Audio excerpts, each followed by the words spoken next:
కూర్చుని నువ్వు ప్రార్థన చేస్తున్నావు అనుకో, మీకు బాగా చెమట పడతా ఉంది, లేదా కరెంటు పోయింది, ఇన్వర్టర్ కావాలి, ఇప్పుడు ఇన్వర్టర్ కావాలని ప్రార్థన చేస్తున్నాను. దేవుడు ఏం చేస్తాడు? వచ్చి ఇదిగోండి తీసుకోండి అని ఇస్తాడా? అది కొన్ని సందర్భాల్లో మాత్రమే జరుగుతుంది. దానికి 100% విశ్వాసాన్ని మనం కలిగి ఉన్నట్లయితే. హల్లెలూయా. కానీ ప్రియమైన దేవుని బిడ్డలారా, దేవుడు ఏం చేస్తాడో తెలుసా?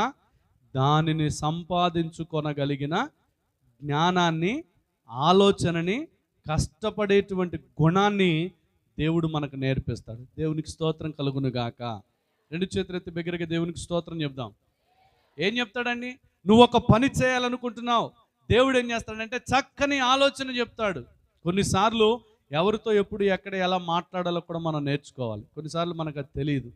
నేను ఎన్నో పర్యాయాలు దేవుని సేవకునిగా, ప్రభువా నేను చిన్న వయసులో దేవుని సేవకు వచ్చాను, నాకు నువ్వు మొదటగా నేర్పించవలసింది ఏంటంటే ఎవరితో ఎప్పుడు ఎక్కడ ఎలా మాట్లాడాలో నాకు నువ్వు నేర్పించు. నేను అడిగాను దేవుణ్ణి, దేవుడు నాకు అది ఇచ్చాడు. కనుకనే